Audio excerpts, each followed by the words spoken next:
Sabe, porém, que nos últimos dias haverá tempos difíceis, pois os homens amarão a si mesmos, serão gananciosos, arrogantes, presunçosos, blasfemos, desobedientes aos pais, ingratos, ímpios, sem afeição natural, incapazes de perdoar, caluniadores, descontrolados, cruéis, inimigos do bem, traidores, inconsequentes, orgulhosos, mais amigos dos prazeres do que amigos de Deus, com aparência de religiosidade, mas rejeitando-lhe o poder. Afasta-te também desses.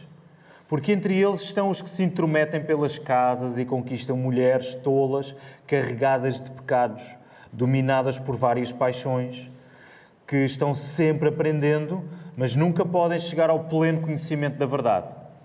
E à semelhança de Janes e Jambres, que resistiram a Moisés, eles também resistem à verdade. São homens de entendimento corrompido e reprovados na fé. Mas eles não irão adiante, pois sua insensatez será revelada a todos, assim como aconteceu com aqueles. Nesta manhã vamos voltar até ao texto da segunda carta que Paulo escreveu a Timóteo. E nesta mensagem eu quero propor-vos uma expressão que assume logo uma contradição. Fraca força. E geralmente quando pensamos em força não atribuímos o adjetivo de fraco, mas há uma maneira que nós temos de viver, aparentando força, que não é mais do que fraqueza.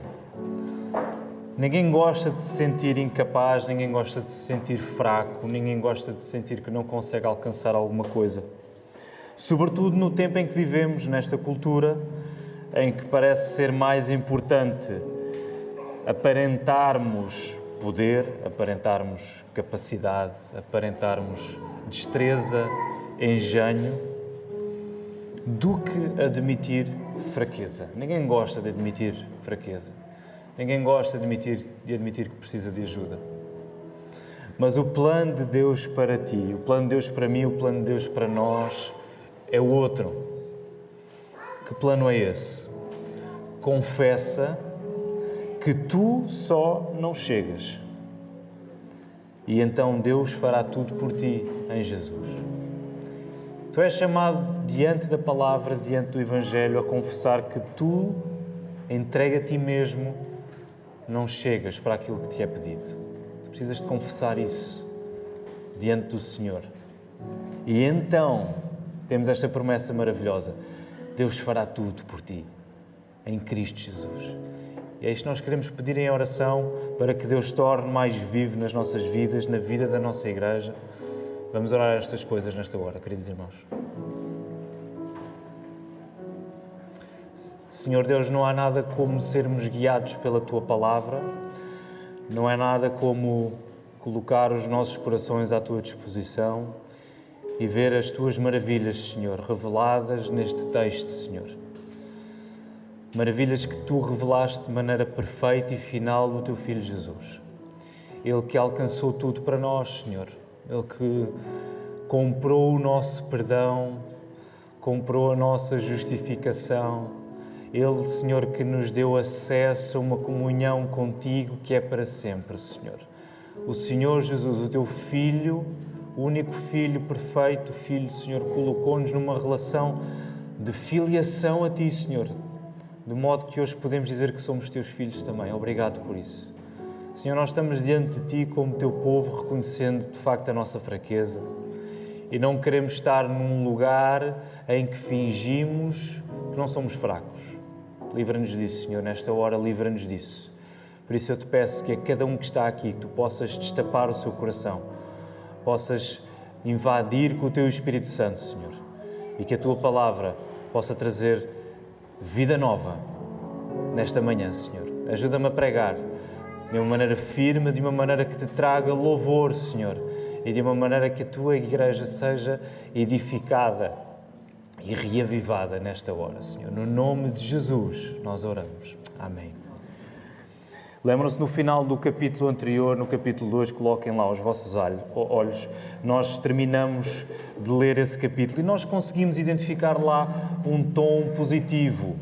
Há aqui um feedback, eu vou pedir ao pessoal da ação que o resolva, por favor. Há um tom positivo que nós conseguimos identificar nesse final do capítulo 2, que é quando Paulo exorta Timóteo a corrigir com mansidão os que resistem, na esperança que Deus lhes conceda o arrependimento. Nós vemos lá isso no verso 25 do capítulo 2. Este lado positivo, Timóteo corrige, não é? Ser firme, corrige com mansidão todos aqueles que se opõem. Faz isso na esperança de que Deus lhes conceda arrependimento. Há uma tónica positiva na esperança que devemos ter em Deus, que Ele conceda arrependimento àqueles que lhe resistem. Mas agora o cenário, nestes versos que acabámos de ler, parece que volta a ser um pouco mais escuro, mais agreste. É preciso saber que a Igreja enfrenta tempos difíceis. Vejam lá a oposição que Paulo estabelece. Ele acabou de dizer, tem esperança em Deus. Mas agora no verso 1 do capítulo 3, sabe, porém, ou porventura, sabe, todavia, que nos últimos dias haverá tempos difíceis. É preciso saber que a Igreja enfrenta tempos difíceis. A aparência de tranquilidade deve ser sempre colocada em causa, porque o testemunho da Bíblia, o testemunho da Palavra, é o oposto, é o contrário. Ainda que possamos experimentar tempos bons, tempos de paz, tempos de prosperidade, e damos graças a Deus por esses tempos que Ele permite que possamos atravessar. Mas ainda que atravessemos esses tempos de paz e prosperidade, nós seremos tão mais firmes quanto mais soubermos da dificuldade do tempo em que vivemos, o tempo entre a ascensão de Jesus e o seu regresso. Isto não significa que nós, como cristãos, hoje, em 2023, devemos viver a ver o diabo em todas as coisas. Os tempos são difíceis, são maus. Qualquer coisa que aconteça, isto é obra de Satanás. Isto não significa que nós vivemos a ver o diabo em tudo. Mas significa que, como cristãos, nós somos chamados a viver no equilíbrio que Paulo escreve a Timóteo. Que equilíbrio é esse? Timóteo, conhece a dificuldade, tem atenção, lembra-te, sabe. Os tempos são difíceis, conhece a dificuldade e conhece a esperança também. Paulo não está a separar as duas coisas. Nós temos de viver neste equilíbrio. Conhece a dificuldade, mas conhece a esperança também. Na dificuldade, o cristão não esconde a cabeça na areia, mas avança esperançoso. Essa frase está ali projetada. Guarda isto. Na dificuldade, isto é muitas vezes o que tendemos a fazer. Na dificuldade, o cristão não deve esconder a sua cabeça na areia. Na dificuldade, o que Paulo está a dizer, meu irmão Timóteo, co-pastor, avança com esperança.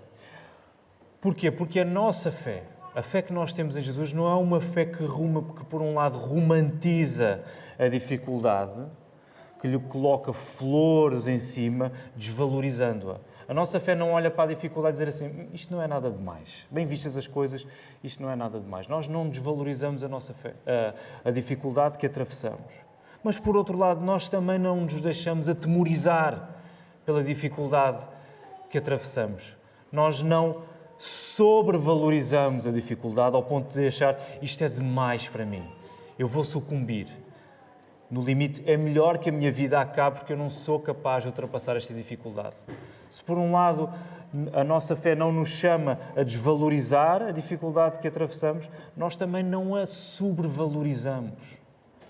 Nós encaramos a dificuldade, nós tomamos consciência, sabe, conhece a dificuldade que tu vais viver e se não vives agora, que eventualmente vais viver. Porque esta é uma garantia que a palavra nos dá.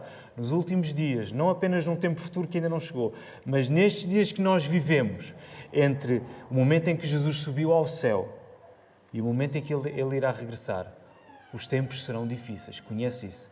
Mas conhece a esperança. Conhece a esperança.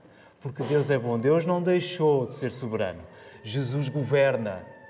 E Ele está contigo. Portanto, conhece a dificuldade, mas conhece a esperança também. E como é que nós conseguimos perceber estes tempos difíceis? Eles não se comprovam tanto por catástrofes ou desastres globais que vemos acontecer, embora isso também faça parte, claro que sim. Mas a maneira como Paulo fala acerca destes tempos difíceis é mais através das atitudes do coração humano. Timóteo sabe que o tempo que a Igreja vive e que vai continuar a viver é difícil porque o homem é assim. E coloquem os vossos olhos no texto e vejam a maneira como Paulo descreve as atitudes do coração humano. Portanto, mais do que olharmos para as grandes causas globais, nós temos de olhar para aquilo que Paulo está a dizer. E deixem-me dar um exemplo que é muito dos nossos dias hoje. As preocupações ecológicas, sendo uma coisa excelente, boa, nós somos chamados a cuidar da criação. Se aqueles que não têm fé se dedicam a fazer isso, nós como cristãos somos chamados de facto a cuidar da criação que Deus nos dá para sermos mordomos dela. No entanto, as preocupações ecológicas hoje tomam conta das nossas agendas políticas. Elas funcionam como uma agulha moral.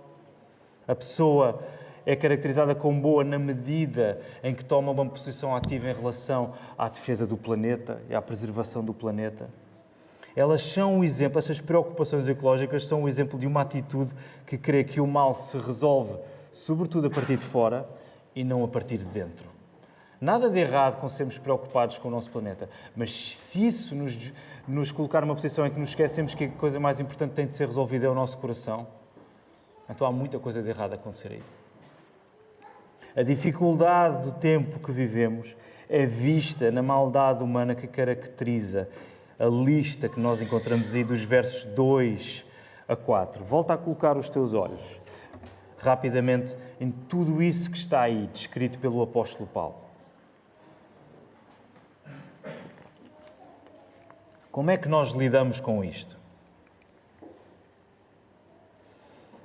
Para compreendermos de um modo sucinto e de um modo eficaz tudo o que Paulo escreve nestes versos, vamos observar a maneira como eles são balizados. O que está num extremo e o que está no outro. Então, no início do verso 2, que é quando começa esta lista, nós lemos o seguinte. Como é que Paulo começa? Ele diz assim: pois os homens amarão a si mesmos. Alguma outra tradução diferente para esta expressão? Serão egoístas. É a primeira coisa que aparece aí, no verso 2. Serão egoístas. Os homens amarão a si mesmos. Então nós temos, por um lado, esta primeira baliza, não é? Este primeiro extremo. Mais à frente, no final do verso 4, o segundo extremo, o que é que nós encontramos? Eles serão o quê? Amigos dos prazeres, mais amigos dos prazeres do que amigos de Deus. Outra tradução diferente? Mais amigos dos deleites do que amigos de Deus. Então nós temos estes dois sistemas a balizar tudo aquilo que Paulo está a dizer. Eles serão homens que se amam sobretudo a si mesmos. Eles serão homens que são mais amigos dos prazeres do que amigos de Deus. Podemos dizer que todo o mal que Paulo descreve nesta lista, do verso 2 ao verso 4, é o produto natural de um coração mais voltado para si mesmo do que para Deus. Todo o mal que tu encontras aí, e com o qual tu até te podes identificar, é o produto natural de alguém que se dedica mais tempo a si mesmo, aos seus prazeres, do que a Deus.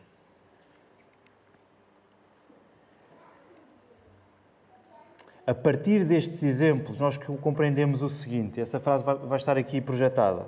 Nós compreendemos o quê? Que a entrega continuada aos nossos desejos e não a Deus conduz-nos a pecados que julgávamos estarem muito longe de nós. Se tu julgas que estás ainda longe de cair em pecados horríveis que te fazem arrepiar, como estes, mas tu mantens uma conduta, uma prática, um padrão em que priorizas sobretudo os teus prazeres, priorizas sobretudo a ti próprio e não a Deus, tu estás no caminho certo para acabares nesta lista que o apóstolo Paulo deu a Timóteo. E se esta lista de maldade que caracteriza os últimos dias chama a nossa atenção, nós ficamos impressionados. Uau! isto é mesmo a sério. De facto, Paulo está aqui a falar, ele não está a brincar. O espírito nosso sempre é caracterizado por esta maldade.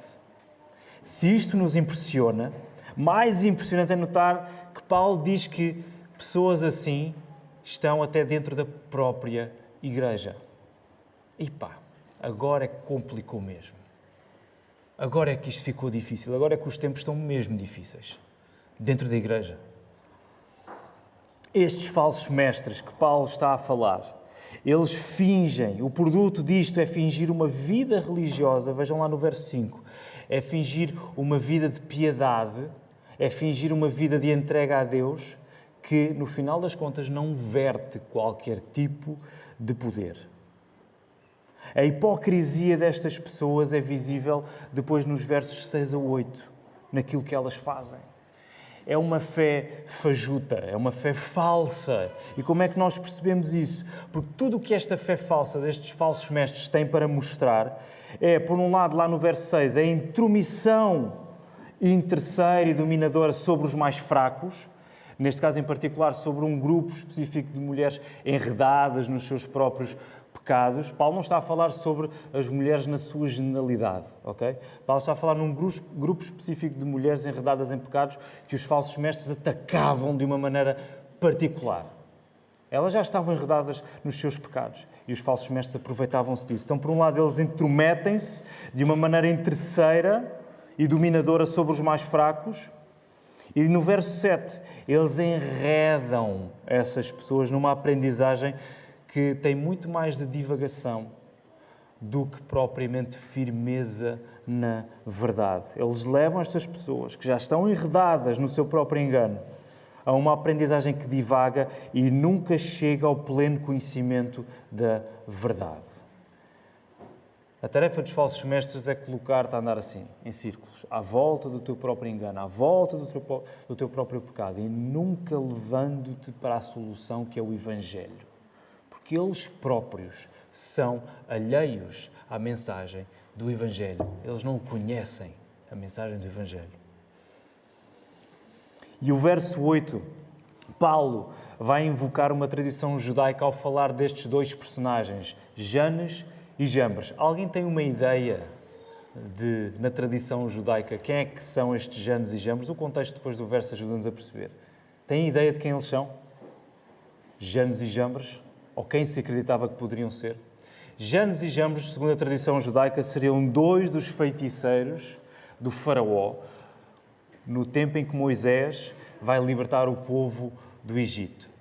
E recordam-se o que é que acontece, não é? Moisés vai com a missão de dizer ao faraó, faraó, deixa o povo ir, deixa o meu povo ir. E ele leva alguns sinais para fazer. Lembram-se, ainda antes das 10 pragas, qual é o primeiro sinal que Moisés faz, através de Arão, do seu irmão? A vara, não é? Ele coloca a vara que Deus lhe deu e a vara transforma-se numa serpente. E os feiticeiros fazem a mesma coisa. Os feiticeiros reproduzem o mesmo sinal. As suas varas também são transformadas em serpente. Mas o texto diz-nos que a vara de Moisés, feita serpente, come as varas dos feiticeiros. Os feiticeiros ainda conseguem reproduzir as duas primeiras pragas.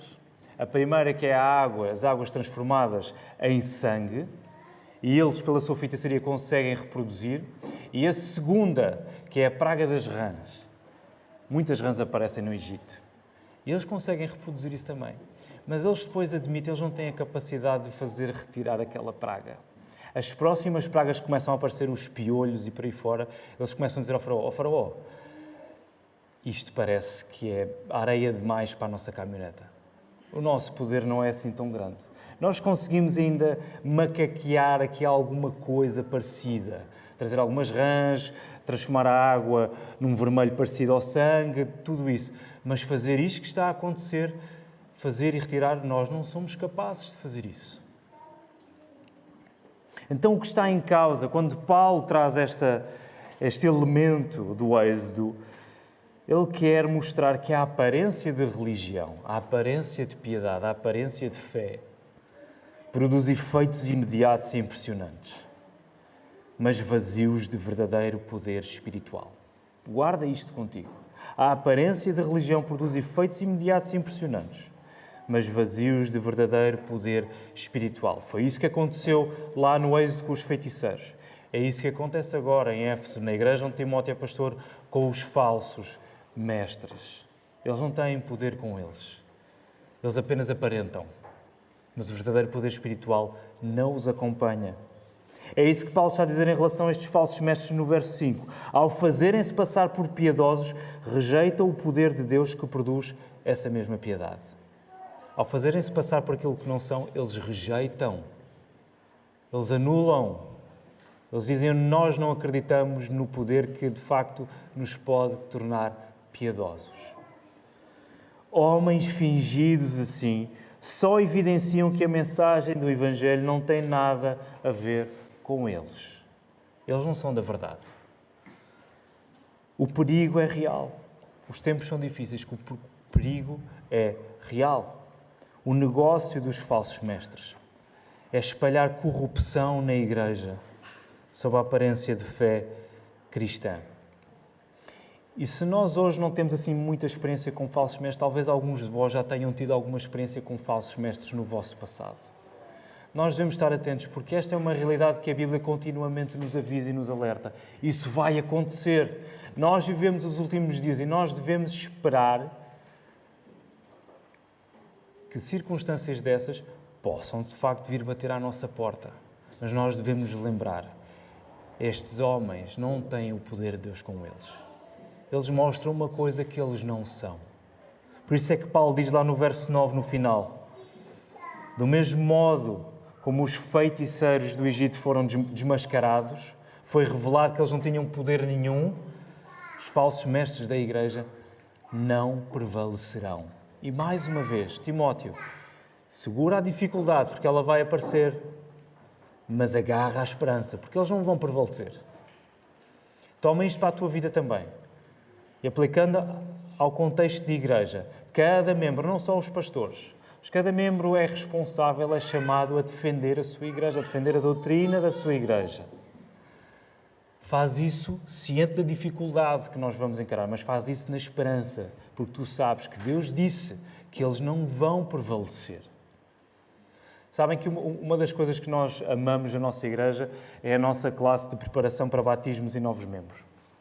E já tem acontecido ao longo do tempo pessoas que ou assistem uma vez ou outra, ou às vezes até pela internet se apercebem que existe essa classe de preparação. É preciso sempre fazer uma preparação, saber aquilo que a igreja acredita para ou ser batizado, ou se já é batizado, pertencer à igreja como membro. E já tem havido mais do que um caso em que pessoas se revoltam com esse esquema. Mas para quê?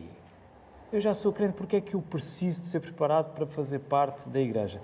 Deixa-me dizer, a classe de membros já serve para esse propósito. Para pessoas como essas que duvidam, colocam em causa e rejeitam a confiança que devem colocar na igreja ao prepararem-se para lhe pertencerem, a classe de novos membros já serviu o seu propósito se essas pessoas se afastarem por causa disso. Portanto, se estás aqui e queres fazer parte desta igreja, és muito bem-vindo. Mas sabe que se não confiares nesta igreja, se colocares em causa aquilo que a igreja acredita, este não é o lugar para ti. E nós somos chamados a ter a atitude que Timóteo era chamado a ter também. Tu resiste, porque eles não vão ficar. Eles vão ser revelados. Agora, eu não estou a chamar falsos mestres a toda a gente que entra aqui e não concorda. Não é isso. Mas estou a tentar aplicar isto às coisas mais práticas, mais simples da nossa vida como igreja. Nós vamos ser chamados a esta luta também.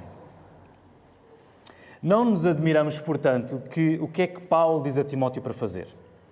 Isto é mau, Timóteo. O tempo é difícil. O que é que ele diz para Timóteo fazer em relação a estes falsos mestres? Lá no verso 5. Afasta-te deles. Sai do pé deles, rejeita a companhia deles, não fiques em comunhão com eles, afasta-te. Não nos admiramos com essa instrução dada. E na semana passada nós lemos uma exortação idêntica quando, ao dizer a Timóteo para evitar as conversas vãs e profanas, Paulo afirmou que tais palavras se alastrarão como gangrena, como cancro. Lembram-se desse texto? Não entres nessas conversas, porque isso só se vai alastrar pela igreja, como uma doença que tu não vês, mas que começa a ramificar-se e de repente toma o corpo inteiro. Não faças isso, afasta-te disso. Evitar pessoas hipócritas é reconhecer que é fácil para nós acolhermos esse mal. Evitar pessoas que são dissimuladas, que são falsas, no contexto da igreja, sobretudo, é reconhecer que esse mesmo mal da hipocrisia, da falsidade, da dissimulação, é uma coisa que nós tendemos a acolher nas nossas vidas também, com muita naturalidade até. Como o livro de Provérbios diz, de maneira muito simples, quem anda com os sábios será sábio, mas o companheiro dos tolos sofrerá aflição. Do mesmo modo que os provérbios colocam as coisas assim, simples, de modo propositado, há uma simplificação na ordem de Paulo que nós precisamos guardar. E que simplificação é esta? Vai aparecer aqui. Nada afirma tão claramente a nossa confiança no poder de Deus como essa retirada estratégica da companhia daqueles que falsificam a sua fé e minam a igreja. Nada vai mostrar tão claramente que tu confias no poder de Deus quando tu, de facto, rejeitas aqueles que rejeitam o poder de Deus.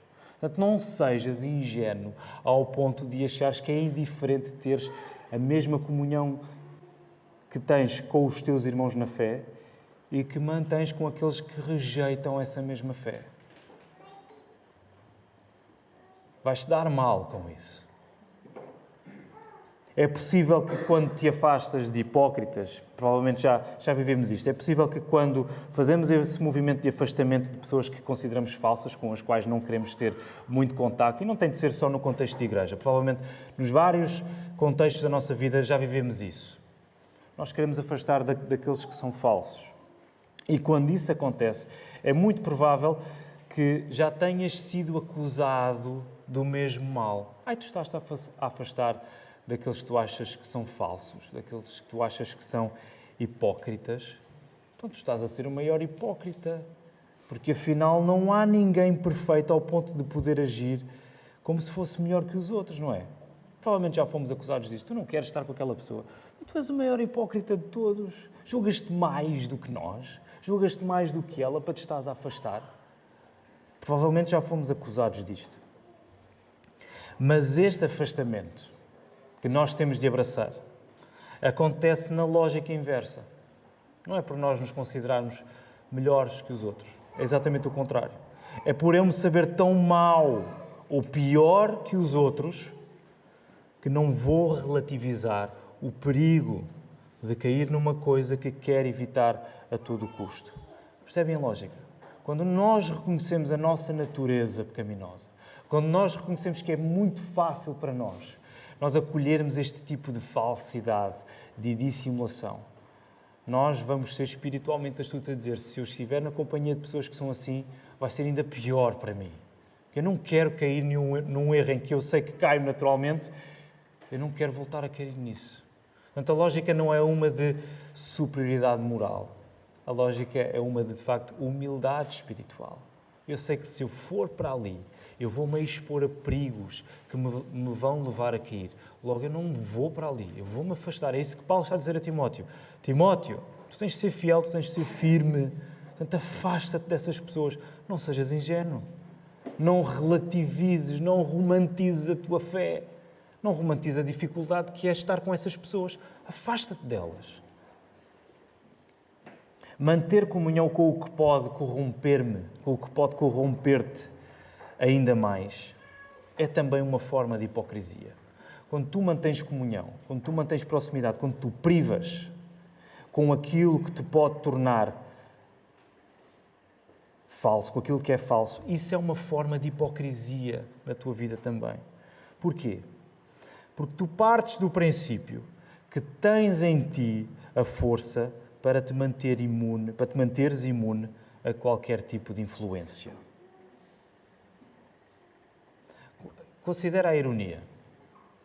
Quando tu te permites estar na companhia de qualquer pessoa, por alegadamente seres muito genuíno, seres muito verdadeiro. Não, eu sou uma pessoa verdadeira, sou transparente, eu dou-me com qualquer pessoa.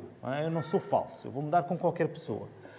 Quando tu te permites estar na companhia de qualquer pessoa por seres muito genuíno, por seres muito autêntico, tu acabas a afirmar que a tua autenticidade é imune a quem priva contigo e que estás acima de qualquer influência. E agora deixa-me perguntar, quem é o hipócrita agora? Percebes a ironia? Por isso é que, deixa-me dizer assim, vai haver no inferno, nós gostamos de dizer isto, vai haver no inferno um lugar especial onde o enxofre é mais apurado e o fogo está mais aceso, para aqueles que se vangloriam em considerarem-se pessoas autênticas. Porque tudo aquilo que tu és hoje é a influência de todas as pessoas que passaram pela tua vida. Tu não te formaste a ti próprio sozinho, afastado de quem está à tua volta. Nessa medida não há ninguém autêntico. Nós somos todos o produto do tempo que vivemos, nós somos o produto da cultura em que vivemos, nós somos o produto da família onde nascemos, nós somos o produto dos amigos com quem nos damos. Mas quando nós aparentamos de facto o contrário, quando nós aparentamos que somos genuínos, quando nós aparentamos que somos transparentes, que somos verdadeiros, que estamos acima da influência que os outros podem ter em nós, então nós aí é que somos os verdadeiros hipócritas. Nessa aparência de poder, de força, é que nós de facto revelamos a grande fraqueza que existe em nós. Simulamos crescimento, mas acabamos por viver como aquele grupo de mulheres tolas lá nos versos 6 e 7, enredados no nosso próprio engano. Nós acumulamos aprendizagens, acumulamos conhecimentos, experiências de vida, mas nunca nos firmando no único poder que é a verdade do Evangelho. E por isso não há outro caminho. E eu quero dizer-te isto esta manhã. Que caminho é este? Deus só se mostrará forte a teu favor se te mostrares fraco diante dele. Tu não tens como aparentar aquilo. Aliás, tu passas a vida, eu passo a vida a aparentar aquilo que não temos. E nós desejamos força e poder na nossa vida. Mas Deus só se vai mostrar verdadeiramente forte na tua vida. Verdadeiramente forte a teu favor. Quando tu te mostrares fraco diante dele. Quando tu deixares de fingir aquilo que não és. E quero convidar-te a voltarmos ao Salmo 32, que tem guiado o nosso culto nesta manhã. O Salmo 32 é um salmo incrível. Eu amo este salmo. É um salmo que celebra o perdão de Deus. E quero recordar-te de poucos versos que lemos. Repara o que o salmo está a dizer. O verso 3. Enquanto me calei, os meus ossos se consumiam de tanto gemer o dia todo. Ou seja, enquanto eu fingi, enquanto eu aparentei uma verdade acerca de mim que não existia, enquanto eu aparentei estar tudo bem, vê a imagem que o salmo usa. Os meus ossos se consumiam de gemer todo o dia. Enquanto eu aparentava força e poder, não era outra coisa senão a fraqueza que tomava conta da minha vida. Porque a tua mão pesava sobre mim de dia e de noite, verso 4. O meu vigor se esgotou como no calor da seca. Agora repara o que acontece quando tu assumes a tua fraqueza diante de Deus. Quando tu te mostras fraco.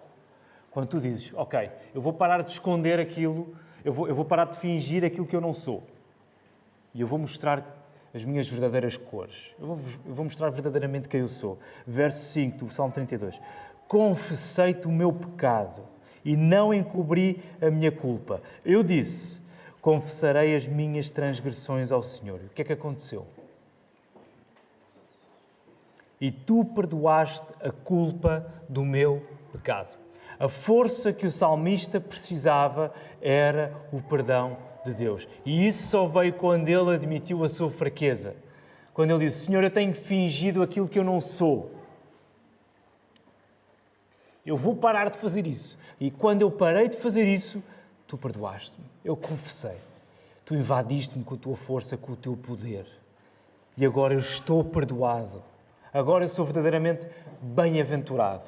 Eu fingi-me bem-aventurado durante este tempo todo em que quis esconder o meu pecado, quis esconder a minha fraqueza. Mas agora eu sei que a tua fraqueza que a tua força se está a mostrar através da minha fraqueza completamente exibida diante de ti.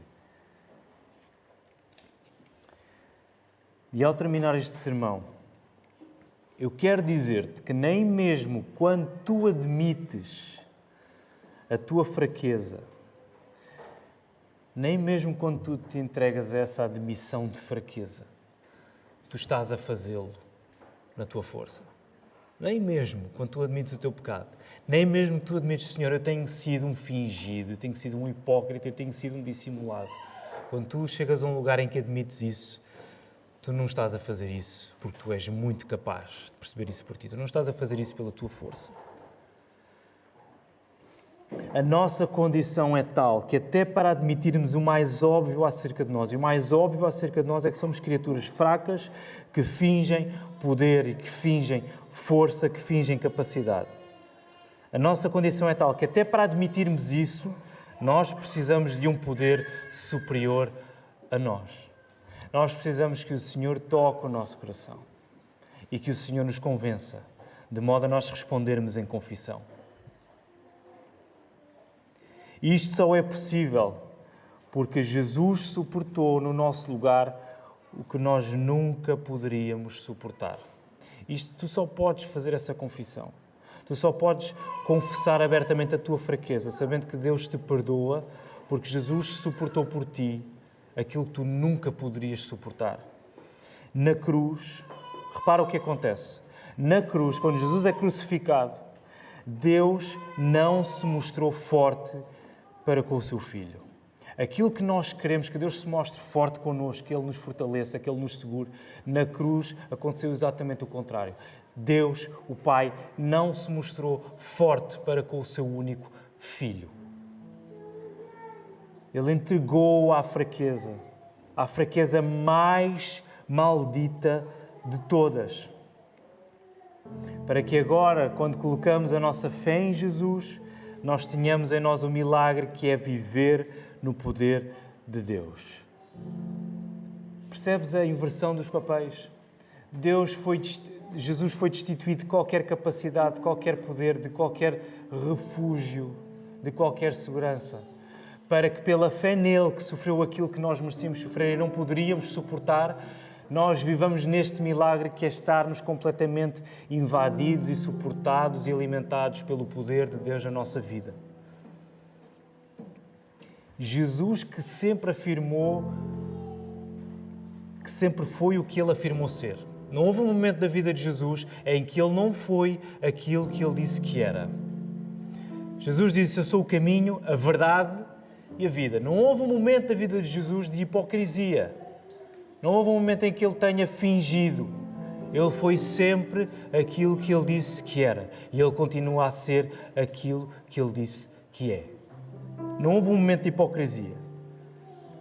E, no entanto, Jesus assumiu por nós o lugar do hipócrita. Ele foi despido de qualquer poder. Ele assumiu no nosso lugar o lugar que nos devia, o lugar do hipócrita. E quando Ele toma sobre si toda essa fraqueza do nosso pecado ao ponto de ser abandonado pelo Pai, Jesus morre e na sua morte e na sua ressurreição, Jesus transforma essa fraqueza em força, em poder e em vida nova para nós. Portanto, não te satisfaças na ilusão que é viveres a fingir uma coisa que tu não tens em ti mesma, que é capacidade, que é força, que é poder. Sem Cristo, tu estás no caminho certo para te tornares um falso mestre, para cair naquela lista toda de pecados que Paulo disse. Tu precisas de colocar a tua confiança em Jesus, porque Ele sofreu no teu lugar aquilo que tu devias sofrer. Ele, de facto, passou pelo hipócrita e sofreu o castigo de hipócrita.